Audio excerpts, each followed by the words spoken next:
Abigail Faust. I'm from Upper Darby, Pennsylvania. I just graduated from the Diagnostic Medical Sonography program and I won the program award.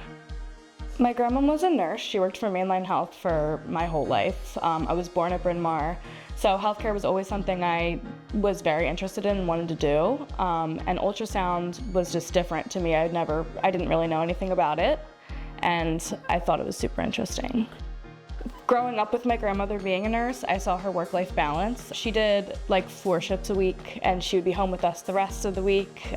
She loved being home with us. She loved like going out because she had the resources too, and we always had her there with us. So that really like inspired me to work in healthcare and help people. She was always very happy helping people. I didn't really have an idea of what I wanted to do in the big picture. So my first thought was just to start in healthcare. I was gonna do healthcare management. I was considering enrolling in like DCCC for nursing. And I just decided that I'd rather go and try what I want to do and fail if I have to than just sit and do nothing, I guess, to be honest. I figured I'd rather give it a shot and see if I like it, see if I don't while I'm young, than, wait for something to fall into my lap. Overall, it was a lot different for me. I have no healthcare experience, so I tried to shadow as much as I could, see as much as I could in the ultrasound world, and take my anatomy and physiology classes very seriously because I wanted to stand out. I shadowed at Riddle and I shadowed at another private place. Pretty much you go and see the work hands-on, so you'll watch other sonographers do their job and make sure this is something you're interested in. Watch how they handle cases, how they handle paperwork, everything like that. I started my prerequisites here January of 2021, I believe. It was challenging. I had to go through the physics classes, all of my just normal prerequisites, and then I was waiting for the enrollment to the actual program. So the program goes through different ways of sending you to clinical. You start 1 day a week and then you gradually go more in the week. They're 8-hour unpaid days. By the end, you basically are a sonographer. You know what you're doing, you're talking to patients, you're bringing patients back, and you're reading the scans.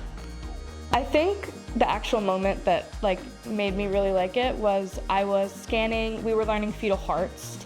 It was learning the directions of the hearts and how they moved, and looking at the outflows of the fetal heart, which is as big as your thumb. And I just thought it was so cool that we could see inside of not only one person, but a baby inside of them. And working with expectant mothers is a lot different than just a stable organ or working in an ER.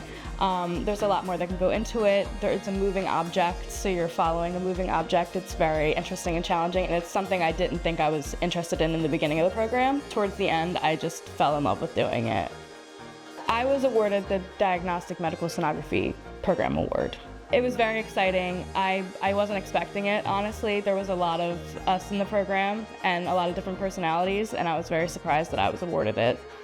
My program director sent me a text. She told me she's very proud of me and she saw a lot of growth throughout my time here, and she was very excited to give me the award.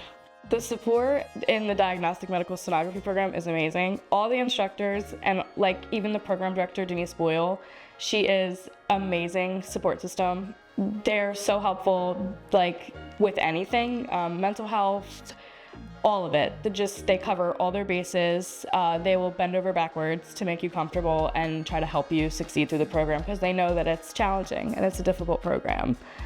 And yeah, even the academic instructor, Lori Roman, is just super intelligent. She knows every way to help you learn. Amazing people. Yeah, we graduated in December, and when I actually got my diploma in my hand, I came, picked it up, and then I went to a ceremony, cap and gown, and all of us were there. I felt so proud of myself, so proud of everyone else, and I was just so excited. I do miss the togetherness and us all doing labs together, and we would study together. But it's great to see everyone where they are now. I think it's important. We go to a small college. I think it's important to show that everyone deserves to be celebrated. It was a graduation for all of us, so I was so happy to see all the nurses' families, all of our families there. It was a happy moment, and I like everybody to be, together and excited for themselves. They deserve it. Everybody deserves it. I spent a lot of my time being a student here being scared that I wasn't like going to be good enough to do it, or it wasn't going to work out for whatever reason. And I just don't think I think we're stronger than we give ourselves credit for. We can do a lot more than we think is possible, and it's very rewarding and fulfilling.